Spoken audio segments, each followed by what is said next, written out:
ये कहानी एक ऐसे लड़की के बारे में है जो 800 सालों तक एक कॉफिन में सोया हुआ था, लेकिन एक दिन जब वो जागता है तो देखता है कि ये दुनिया पूरी तरह से बदल चुकी है। अपने ओवरपावर्ड शक्तियों के बावजूद भी वो अब इस नए समय में एक आम लड़की की तरह इंसानों के साथ घुल मिल के रहने का फैसला करता है। लेकिन तभी उसके साथ कुछ ऐसा हो जाता है जो वीडियो में आगे आपको पता चलेगा। कहानी की शुरुआत एक जबरदस्त एक्शन सीन से होती है। एक भारी भरकम आदमी जिसका नाम है बाजुका अपने कंधे पर एक बड़ी सी गन लेकर बैठा हुआ है। उसके साथ उसका पार्टनर भी है जो पहली नजर में ही एकदम विलेन जैसा दिखता है। ये दोनों सुपर ह्यूमन है जिन्हें म्यूटेंट ह्यूमंस भी कहा जाता है। इनकी टीम का तीसरा सदस्य कंप्यूटर हैकिंग में मास्टर है जो दुश्मनों के सिस्टम को हैक करके उनके सीक्रेट जानकारी चुरा लेता है। ये सभी एक खतरनाक मिशन पर है जिसका खुलासा अभी तक बाकी है। अब टीम का सबसे कूल मेंबर एंट्री करता है, स्नाइपर मैन। उसकी स्पीड इतनी तेज है कि वो बुलेट्स तक को डॉज कर सकता है। अपने एक ही गोली से वो पूरे हेलीकॉप्टर को हवा में उड़ा देता है। लेकिन उनका ये मिशन फेल हो जाता है क्योंकि ये लोग एक खास कॉफिन की तलाश में थे। रात के सीन में कहानी हमारे मेन कैरेक्टर की ओर बढ़ती है जो चांद को देख रहा होता है मानो कुछ गहरे ख्यालों में खोया हो। सुबह शिमो नाम के एक लड़के को दिखाया जाता है जिसके हाथ में प्लास्टर होता है। उसके साथ उसका जिगरी दोस्त मानवो भी है। जैसे ही वो दोनों स्कूल पहुंचते हैं उनकी नजर एक नए स्टूडेंट पर पड़ती है। इसे देखकर सभी लड़कियां वहाँ पागल हो चुकी थी। शिमो को महसूस होने लगता है कि इस नए स्टूडेंट के होते हुए अब उसके पास अटेंशन पाने का कोई मौका नहीं। इसी बीच राय के असिस्टेंट फ्रैंकिस्टाइन को दिखाया जाता है जो बताता है कि उसका माइंड कंट्रोल प्लान बिल्कुल अच्छे से काम कर रहा है और लोग अपनी पुरानी यादें भूल चुके हैं। तभी हमें एक फ्लैशबैक दिखाया जाता है जहां वो नया स्टूडेंट जिसका नाम है M21 असल में राय और फ्रैंकिस्टाइन के साथ था। उस पर यूनिटी के लोगों ने एक्सपेरिमेंट करके उसे एक मॉन्स्टर में बदल दिया था, लेकिन M21 ने यूनिटी को छोड़ दिया और इसी वजह से अब उसके पास लौटने का कोई जगह नहीं है। तो इसी मौके का फायदा उठा के राय उसे अपनी सिक्योरिटी गार्ड बनने का ऑफर देता है। साथ ही राय खुद भी इस स्कूल में एक स्टूडेंट बनकर एडमिशन लेता है ताकि वो इंसानों के बारे में बेहतर तरीके से जान सके। और धीरे धीरे राय शिमू और मानवो का अच्छा दोस्त बन जाता है। और यहाँ हमें पता चलता है कि राय कोई एक आम इंसान नहीं है बल्कि एक नोबलिस्ट है। और नोबलिस्ट क्या होता है ये तो हमें कहानी में आगे पता चलेगा। अब सभी दोस्त लंच करने के लिए कैफेटेरिया पहुँचते हैं जहाँ बाकी लोग खाने पर टूट पड़ते हैं, लेकिन राय बस अपनी चॉपस्टिक से खाने को खूरता रह जाता है मानो उसे कुछ समझ न आ रहा हो। राय कैफेटेरिया में बैठे अपने खाने को खू रहा था। जब उसके दोस्तों ने उसे पूछा कि वो खाना क्यों नहीं खा रहा तो राय मजाक में कहता है, मैं इंतजार कर रहा हूँ इस खाने को मल्टीप्लाई होने के लिए। और ये सुनकर सब उसकी बात पर हंसने लगते हैं। तभी अगले सीन में हमें फ्रैंकिस्टाइन और M21 को दिखाया जाता है जो छत पर खड़े बातें कर रहे होते हैं। फ्रैंकिस्टाइन सोच में पड़ जाता है कि समय कितना बदल गया है क्योंकि अब लोगों के दिलों में ज्यादा प्यार और अपनापन दिखता है। तभी पीछे से वहाँ राय आ जाता है और हमें पता चलता है कि राय सदियों से एक कॉफिन में सोया हुआ था और जब वो जागा तो पूरी दुनिया बदल चुकी थी। राय को अब तक समझ नहीं आया कि लोग किस चीज पे इतना बिजी रहता है जिसमें वो बैठकर गेम खेलने लगते हैं। इस बात पर फ्रैंकिस्टाइन हैरान रह जाता है क्योंकि राय असल में मोबाइल फोन की बात कर रहा था और बाकियों की तरह अब उसे भी एक स्मार्टफोन चाहिए। दूसरी ओर M21 भी अब धीरे धीरे इंसानों के बीच घुलना मिलना सीख रहा था। अगले दिन राय को उसका नया फोन मिल जाता है जो बिल्कुल ब्रांड न्यू मॉडल है और उसके दोस्तों ने उसका मोबाइल में अपने नंबर भी सेव कर दिया ताकि वो सबके साथ कांटेक्ट में रह सके। दूसरी तरफ M21 के टीचर्स के साथ भी अच्छा रिलेशन बनता जा रहा था और वो इंसानों को बेहतर समझने लगा था।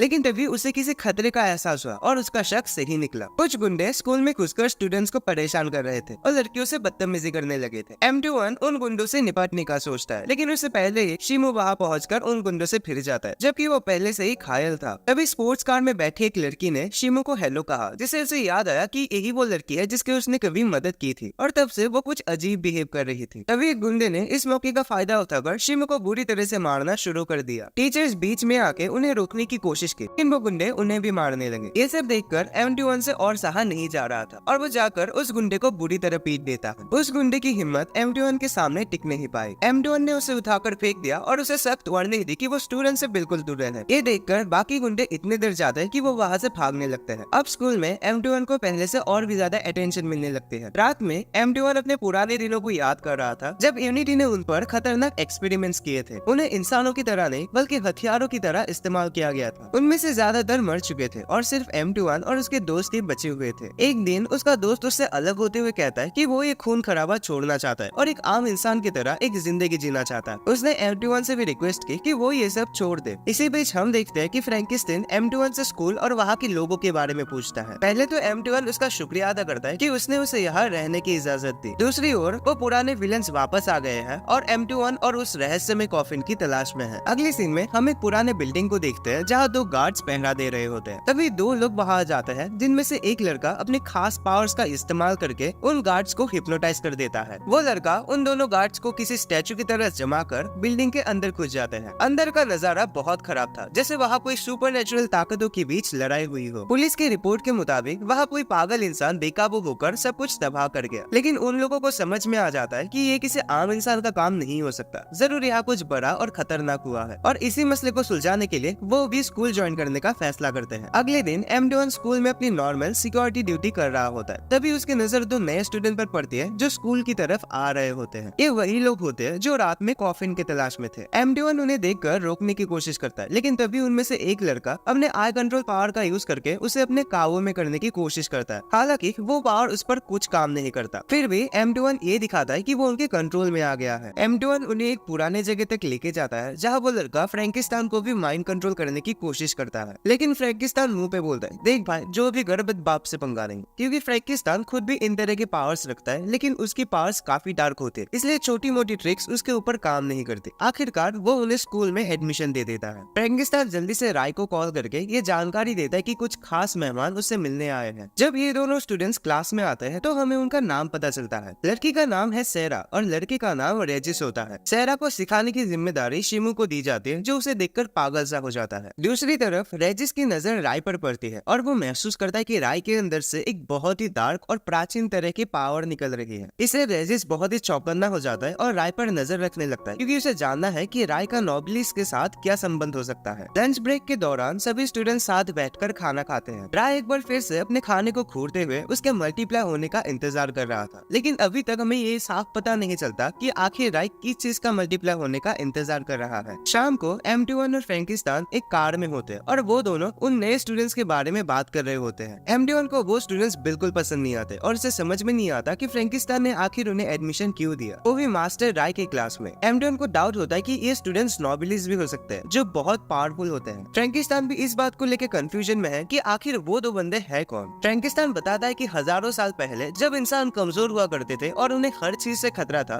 नोबिलिस सबसे ताकतवर माने जाते थे। इंसान उनसे डरते थे, लेकिन नोबिलिस ने इंसानों की रक्षा करने का फैसला किया और धीरे धीरे इंसानों ने उन्हें अपना लीडर मान लिया। आज जो स्टूडेंट स्कूल में आए हैं वो नोबिलिस की नई पीढ़ी हो सकते हैं जो इंसानों को बचाना चाहते हैं, लेकिन अपने ब्राइड के साथ। रात में राय ने अपने दोस्तों को एक पार्टी के लिए बुलाया था जिसमें सेरा और रेजिस भी शामिल थे। वहाँ शिमू और मानवों को भी पता चलता है कि एमटीवन असल में राय के घर में रहता है और क्योंकि सेरा और रेजिस को भी रहने की जगह नहीं मिलती तो राय उन्हें अपने साथ रखने का फैसला करता है। फ्रैंकिस्तान को इस बात से थोड़ा अजीब लगता है, लेकिन हमेशा की तरह वो अपने मास्टर राय की बात से सहमत हो जाता है। बाद में फ्रैंकिस्तान बर्तन धोने लगता है, जो स्कूल डायरेक्टर होते हुए भी ये काम करना पड़ रहा था। एमडोन को ये अच्छा नहीं लगता कि डायरेक्टर को ये सब करना पड़ रहा है। सेरा भी ये सब देखती है और उनकी मदद करने की सोचती है, लेकिन क्योंकि वो एक मेहमान है तो वो ऐसा नहीं करती। पर तभी सेरा एमडोन के हाथों में एक निशान देख लेती है। अगली सुबह सेरा को एमडोन की असलियत के बारे में पता चल जाता है और रेजिस को भी ये समझ आ जाता है कि एमडोन के पास कुछ रहस्य छुपे हुए हैं। शाम को जब एमडोन अपना काम खत्म करके जाने लगता है तो रास्ते में रेजिस उसे टकराता है। एमडोन उसे इग्नोर करने की कोशिश करता है, लेकिन रेजिस उसे पूछता है कि आखिर वो एक मॉन्स्टर होने के बावजूद भी इंसानों के साथ गुलामी क्यों कर रहा है। ऐसा इसलिए क्योंकि उसने अपनी इंसानियत खो दी थी पावर्स के लिए। तभी राय और उसके दोस्त वहाँ से जा रहे होते हैं कि कुछ गुंडे आकर उन पर हमला कर देते हैं। दूसरी ओर रेजिस एमडोन से उस पिछले बिल्डिंग की तबाही की वजह पूछता है। एमडोन इसे एक मामूली हादसे की तरह बताकर टालने की कोशिश करता है, लेकिन रेजिस चालाकी से उसे कॉफिन के बारे में भी पूछने लगता है। ये सुनकर एमडोन को हैरानी होती है कि रेजिस भी उसी कॉफिन के पीछे है जिसके बारे में वो खुद भी ज्यादा नहीं जानता। एमडोन सोचता है कि शायद उस कॉफिन से नोबिलिस पहले से ही बाहर निकल चुके हैं। इस कॉफिन में इतनी ताकत होती है कि कोई भी उसके आगे नहीं टिक सकता और ये कॉफिन यूनियन के हाथों नहीं लगनी चाहिए। एमडोन ने रेजिस को ये बताया कि कॉफिन के पीछे जो भी था वो मर चुका है और अब वो कॉफिन भी गायब हो गया है, मगर रेजिस को ये बात हजम नहीं होती और वो एमडोन पर हमला कर देता है। एमडोन उसकी अटैक को डॉज कर लेता है, लेकिन रेजिस उसे उठाकर दूर फेंक देता है। तभी उसे महसूस होता है कि सेरा खतरे में है और वो जल्दी से वहाँ से निकल जाता है। यहाँ शिमू अपने दोस्तों के साथ गुंडों की बॉस के पास पहुँच जाता है। शिमू अब पहले से बहुत ताकतवर हो चुका है और उन गुंडों को धूल चटाने लगता है। वो किसी भी गुंडे को अपने दोस्तों के पास नहीं आने देता। तभी एक गुंडा शिमू पर गोली चलाने वाला होता है, लेकिन अचानक एमडोन वहाँ आकर उसे बचा लेता है और वो गुंडे वहाँ से भाग जाते हैं। इसके बाद सभी वापस घर की ओर जाने लगते हैं। रास्ते में एमडोन और रेजिस इंसानों के बारे में बात करने लगते हैं। रेजिस के मुताबिक इंसान अब बदल चुके हैं और वो अपनी रक्षा अब खुद कर सकते हैं। वो पहले जैसे कमजोर नहीं रहे। एमडोन इस बात से थोड़ा कंफ्यूजन में है कि रेजिस आखिर किस पीढ़ी से आता है, लेकिन वो ये तय कर चुका है कि अगर रेजिस इस दुनिया को कोई भी नुकसान पहुंचाने की कोशिश करेगा तो वो उसे रोकने के लिए सब कुछ करेगा। दोनों ही शर्त लगाते हैं कि देखते हैं कौन जीतता है।